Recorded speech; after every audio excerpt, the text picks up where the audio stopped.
បងប្អូនថ្ងៃនេះបង្ហាញឆ្នាំបងប្អូនមួយឆ្នាំពិសេសជាមួយឈាមជាមួយកម្លាំង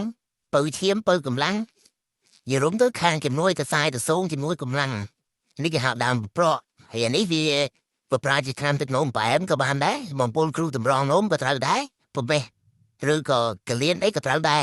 ដើមប្រក់ប៉ុន្តែសំខាន់មកវាគឺវាជំនួយកម្លាំងជំនួយឈាមជំនួយសរសៃនិយាយរួមទៅសម្រាប់បងប្អូនបរោះណាដែលខ្សោយប្រើដែរដើមប្រក់នេះមើលធំបងប្អូនអានេះប្រក់នៅតាមនេះបងប្អូននេះតាមថ្មដែលគេមានបេះមកនេះនេះច្រើននេះអូចាំ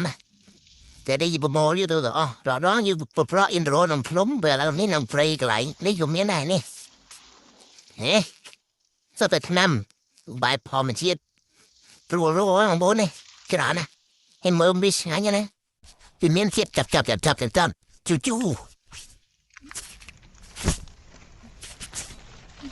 អូនេះច្រើនណាស់ប្រហែលគីឡូប៉ុណ្ណឹង